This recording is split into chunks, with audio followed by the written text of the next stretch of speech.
نحمدہ ونصلی علی رسولہ الکریم صدق اللہ العظیم۔ میرے عزیز نوجوان ساتھیوں، بزرگوں،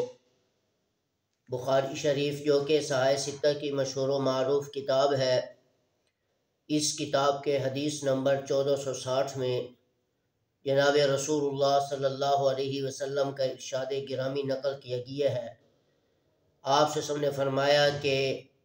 مسکین اصل وہ مسکین نہیں ہوتا کہ جو ایک یا دو لقمے حاصل کرنے کے لیے در در چکر لگائے اور ایک یا دو لقمے حاصل کرنے کے لیے لوگوں سے چمٹ کر وہ چیز حاصل کرے، یہ مسکین نہیں ہے، بلکہ رسول اللہ صلی اللہ علیہ وسلم نے فرمایا اصل مسکین وہ ہے کہ جس کے پاس گھر کی ضروریات موجود نہ ہوں اور گھر کا اسباب یعنی گھر کے چلانے کے لیے کوئی مال اس کے پاس موجود نہ ہو، اور وہ لوگوں سے مانگتے ہوئے بھی اس کو شرم آتی ہو، وہ شرم محسوس کرتا ہو، اور حتیٰ کہ وہ زبردستی لوگوں سے چمٹ کر بھی کوئی نہ مانگتا ہو، اصل مسکین ہو۔ لہٰذا ہمیں چاہیے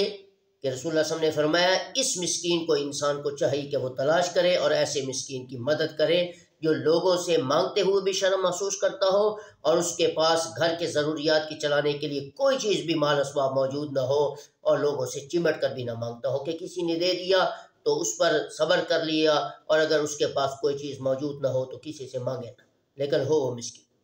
ایسے مسکین کی مدد کرنی چاہیے۔ آج کل فقیر اور مسکین ہم دیکھتے ہیں کہ ان کے پاس سب کچھ موجود ہوتا ہے، لیکن اپنے جو ہے وہ رہن سہن کو تبدیل کر کے بہروپیے بن کے لوگوں سے مانگ رہے ہوتے ہیں۔ ہم سمجھتے ہیں کہ یہ فقیر ہیں، غریب ہیں، ان کو دے دو۔ پہلے تو بات یہ ہے کہ ہم غریبوں کی مدد نہیں کرتے، دھکے دے کر نکال دیتے ہیں، ان کو گالیاں دیتے ہیں، لیکن رسول اللہ صلی اللہ علیہ وسلم نے فرمایا یہ وہ مسکین ہے جو کسی سے مانگتا بھی نہیں، شرم محسوس کرتا ہے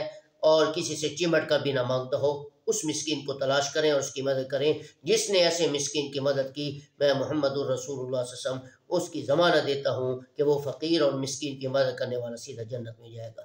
امید ہے کہ آپ لوگوں کو میری یہ بات سمجھ آئی ہوگی، اور اس بات کی بھی میں امید رکھتا ہوں کہ آپ میری اس ویڈیو کو سن کر اس پر عمل کرنے کی بھی کوشش کریں گے اور اپنی زندگی میں غریبوں اور مسکینوں اور فقیروں کی مدد کرتے رہیں گے اور جنت کے حقدار بن جائیں گے۔ السلام علیکم ورحمۃ اللہ وبرکاتہ۔